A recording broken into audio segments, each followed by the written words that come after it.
قاری صاحب تھوڑے بندے بول دے نہیں پائے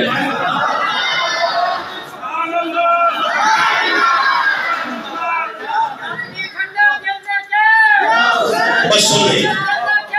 مقام غدیر میں پالان پہ کھڑے ہوئے دو جب 72 میں ڈھل جائیں یہی کربلا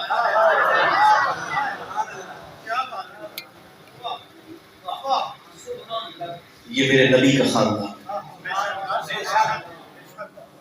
آج تو انکار نہیں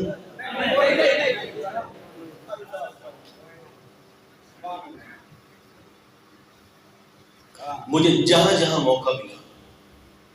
محرم شریف میں جہاں جہاں مل رہا ہے اور جہاں جہاں ملے گا میں تمام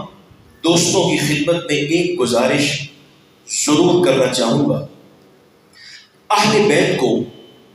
کسی پیر صاحب کی نظر سے نہ دیکھیں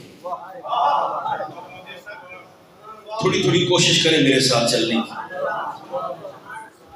اولاد رسول کو کسی خطیب صاحب کی نظر سے نہ دیکھیں ایک لفظ پر غور فرمائیے خاندان رسول کو کسی خطیب صاحب کی نظر سے نہ دیکھیں اس سے ایک قدم آگے بڑھ کے عرض کروں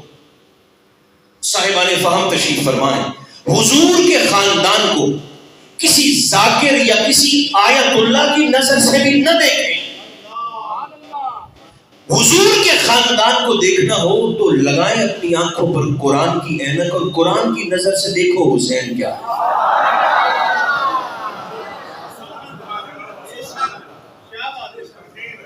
یار جھگڑے ختم کرو کوئی کچھ کہے گا کوئی کچھ کہے گا کوئی راگ الاپے گا کوئی راگ الاپے گا اہل بیت کو دیکھنا ہو تو چشمہ قرآن سے دیکھو اور یزید کی حقیقت کو سمجھنا ہو تو چشم حسین سے دیکھو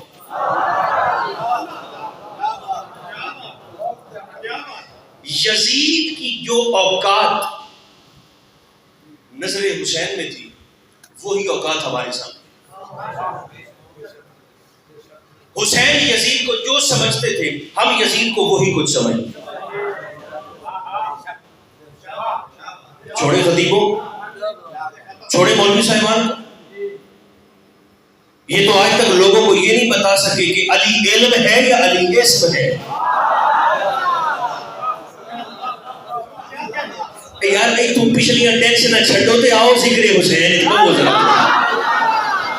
آپ کے چہروں میں یہ بتانی چاہیے لوگ تو آج تک یہ نہیں بتا سکے کہ علی اسم ہے یا علی علم ہے مگر یاد رکھنا اگر علی اسم ہے تو علی اور ہے اور اگر علی علم ہے تو پھر علی اور ہے یہ جھگڑے ہی ختم ہو گئے 15 صدیاں گزر گئیں خدا جانے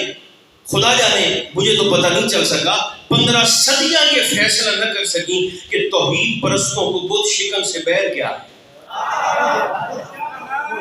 میں آ بیٹھا تجھے گلہ بجائی دے بیٹھے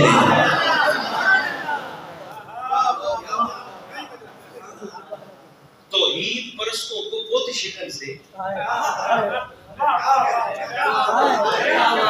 گلنا ہوئے ہوتی ہے 50 بندے دے آپ جو توحید پرستوں کو بت شکن سے وہ ایک مثال بڑی پرانی اور بڑی زبردست سچی بات یہ ہے کہ سناتے میں مجھے خود بڑا مزہ آتا ہے اب یہ بات میں صرف کرنے لگا ہوں اپنے علماء کی خدمت میں اسی منبر سے بڑے ادب کے ساتھ اور بڑی عاجزی کے ساتھ اور بڑے درد دل کے ساتھ کہ دھوبی تھا دھوبی پرانے وقتوں میں آپ نے بھی سنی ہوگی مثال وہ دھوبی کپڑے دھو رہا تھا پرانا دور تھا چھوا چھو والا پتھر پہ مار مار کے نا وہ کپڑے دھو رہا تھا ایک قمیص کی جیب سے ایک موتی گرا اور سامنے زمین پہ جا پڑا دھوبی کی نظر پڑی تو اسے لگا کہ شاید یہ کوئی شیشے کا بٹن ہے جو کسی کی قمیص کی جیب سے نکلا اور گرا ہے دھوبی وہ اصل میں شیشہ نہیں تھا وہ اصل میں ہیرا تھا اچھا وہ ہیرا تھا مگر یہ دھوبی تھا یہ میرے دسن تو پیچھے اپڑیا ہے کہ اپڑیا، وہ اصل میں شیشہ نہیں تھا، وہ اصل میں ہیرا تھا۔ مگر دھوبی نے سمجھا کہ یہ شیشے کا بٹن ہے، اس نے جلدی سے اٹھایا، ایک ایسے کپڑے میں باندھا اور اس نے اپنے کھوتے کے گلے میں باندھ دیا، لٹکا دیا۔ وہ ہفتہ 10 دن گزرا، وہ دھوبی بیمار ہو گیا، دوا کے پیسے نہیں تھے۔ اچانک اسے خیال آیا کہ میں نے وہ شیشے کا بٹن موتی باندھا ہوا تھا، اسے لے جاتا ہوں کسی مارکیٹ میں، کسی زرگر، کسی جوہری کے پاس۔ وہ دھوبی کیا کرتا ہے، اس ٹاکی سے، اس لیر سے، اس کپڑے سے وہ شیشے کا بٹن جسے سمجھتا تھا اسے کھول کر لے گیا بازار میں، اور جوہری سے کہنے لگا کہ یہ شیشے کا بٹن دھوتے ہوئے کسی کرتے کی جیب سے گرا ہے، نکلا ہے، آپ یہ بتائیں کہ یہ کیا ہے، اس کی کتنی قیمت مجھے دیں گے؟ جوہری نے جیسے ہی رکھا نا یعنی موتی کو اپنی ہتھیلی پر، اور جوہری نے دیکھا اسے اپنی نظر سے، انہوں پتہ لگ گیا بھئی اے ہیرا ہے تے پر اے دھوبی ہے۔ یہ جسے شیشہ شیشہ شیشہ رٹ لگائے پھر رہا ہے، یہ اصل میں شیشہ نہیں، یہ اصل میں ہیرا، اور یہ دھوبی ہے۔ اس کی نیت پہ فطور آیا، جوہری نے کہا اے شیشہ ہے، اس نے کہا ٹھیک ہے، میں انہوں کتنے دے سیں؟ اس نے کہا 5 روپے۔ جوہری نے کہا 5 روپے دوں گا۔ اس نے کہا چلو جلدی سے دو، حکیم سے میری بڑی تو آتی ہے نا دوائی کی۔ ایسے گلہ کھول کر وہ جوہری اسے 5 روپے نکال کر دھوبی کو دینے لگا۔ آگ کا انگارہ جلا، الاؤ روشن ہوا، اور وہ ہیرا سڑ کے سوا ہو گیا، جل کے راکھ ہو گیا، اور اس میں سے صرف ایک ہی آواز آئی، او بدبخت، او دھوبیا تم تو جوہری ہو،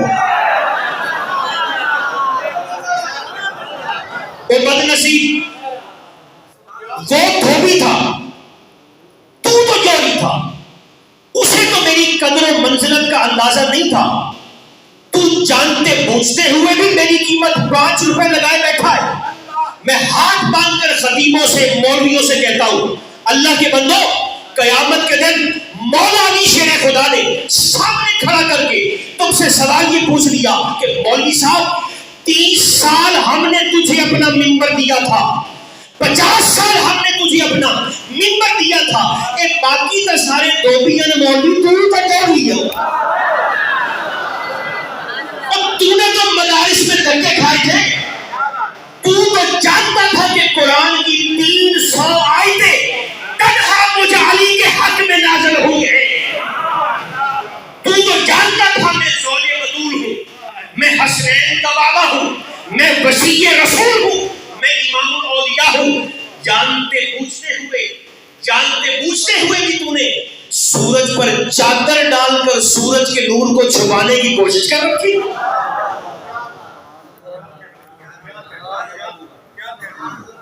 اپنے سینے کھولے اولاد رسول کے لیے،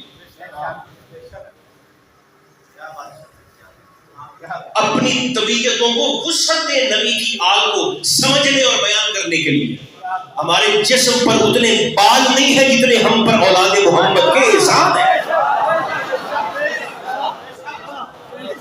ساری زندگی ہوتا آپ آپس میں بیٹھے ہیں، ساری زندگی کوئی بندہ بیت اللہ دے سائے تلے سر سجدے چ رکھ دے شکر ادا کرنا چاہے، اس کی زندگی تھوڑی ہے، اولاد مصطفیٰ کا احسان اس سے بھی بڑھا نہیں ہو سکتا۔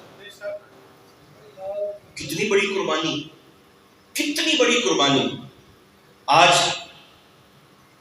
بخاری سید ہیں، نقوی سید بھی ہیں، کاظمی سید بھی ہیں، میرے غوث کے گیلانی سید بھی ہیں، کاظمی سید بھی ہیں۔ کبھی گھروں میں ٹھنڈی طبیعت سے سوچنا آپ کو زینبی سید نہیں ملے گا، زینبی سید نہیں۔ میں بات کہتا ہوں، لوگ کہتے ہیں دیکھیں نا، 2 ہی تو شہزادے تھے سیدہ زینب کبریٰ کے سلام اللہ علیہا، اون اور محمد، 2 ہی تو لال تھے، ایک اون اور دوسرے محمد۔ لوگ اکثر تقریروں میں اظہار کرتے ہیں کہ اون و محمد حسین کا صدقہ تھے۔ میری بات پر غور فرمائیے، اون و محمد لوگ کہتے ہیں حسین کا صدقہ تھے۔ اے میرا 100 روپے کا صدقہ میری جان بچا لے،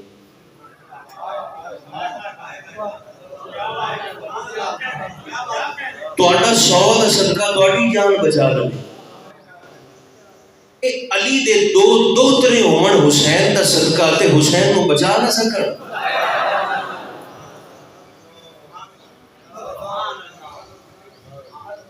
اور محمد حسین کا صدقہ نہیں تھے. سیدہ خیمے کے اندر تشریف لائیں,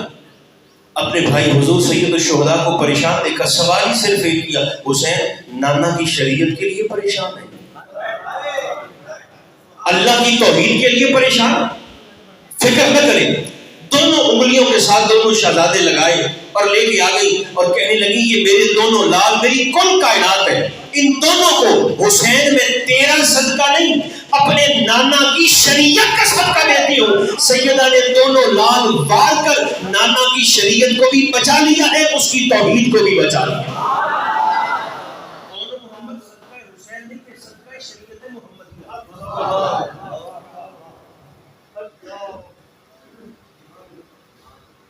کبھی تنہائی میں بیٹھ کر سوچئے گا, آپ گھر میں داخل ہوں, آپ کی بیٹی آپ کو آتا دیکھ کر اپنے سر کو چادر سے دوپٹے سے ڈھانپ لے, تو وہابی بھی ہے تو تینوں مرنا پوسی, حسینیت کی خوشبو آج بھی تیرے گھر کے اندر موجود ہے.